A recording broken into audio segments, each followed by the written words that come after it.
So you are about to take your AS level exams and you want to get a good score.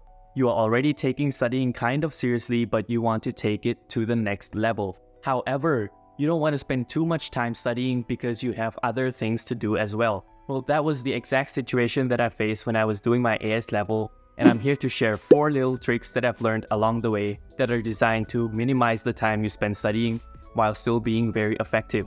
But before I share the tips, I'd like to emphasize on the importance of doing past papers. So if you don't already know, past papers are absolutely essential when you're reviewing for your AS level. And the reason they're so important is they give you an idea of what to expect in the real exam. So the reason I'm telling you this is because some of the tips that I'll be sharing later is designed to help you do your past papers and save loads of time. So without further ado, the first trick is to use pulse learning. So pulse learning is a trick that I use to remember everything I study. And how it works is you spend 30 seconds explaining a concept to yourself as if you were a total beginner. So you just pick a random time of the day, pick a random subject, and then explain it to yourself within 30 seconds. And the reason this works so well is because it leverages active recall. When you have to remember something without looking at notes, you have to reach out into your brain and retrieve that information. This process usually takes a lot of brain power and effort, but once you get past that 30 seconds, the information that you just explained to yourself will be embedded into your brain.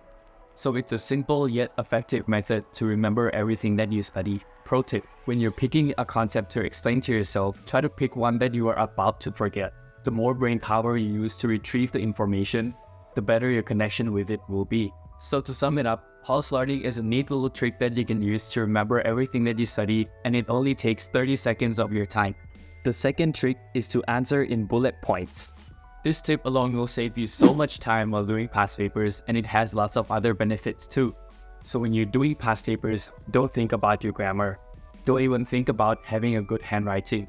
What you should be focusing on is keeping your answers as short and concise as possible and including all the keywords that Cambridge likes to hear. Not only will this save time, but it will also motivate you to do more past papers. For example, when you come across a 7-point question and you know that you can get through this question very quickly, doing the question will seem a lot less daunting to you. You'll be able to push yourself through and complete the question very quickly while still getting all the marks. So in summary, this is a great method to save lots of time while improving your clarity while answering past papers. The third trick is to skip confident questions and focus only on your weak areas. And when I say skip, I mean completely skip them. So this trick alone has also saved me hundreds of hours while doing past papers. It is going to feel weird the first time you skip a question that you can do, but you have to trust yourself and go straight to the next question. If this still feels uncomfortable for you, you can try answering them mentally for a few times, and then when you get more comfortable, try doing it less often.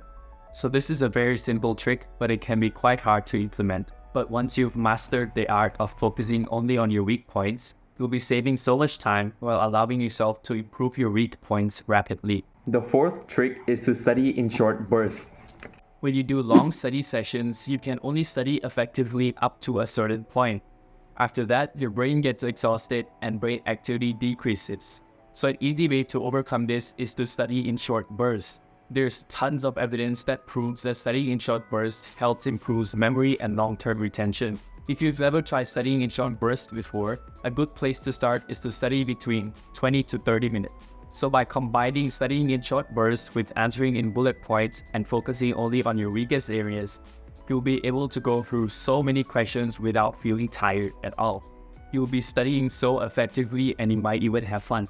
So if you're a person who usually feels tired when you study and you usually study for over 30 minutes, you should try sticking to studying in short bursts for a few days to see what happens. So those were 4 little tricks that I wanted to share that has helped me get 4 A's in AS level without spending too much time studying. If you found this video even a bit helpful, please consider subscribing because I have a lot more content coming.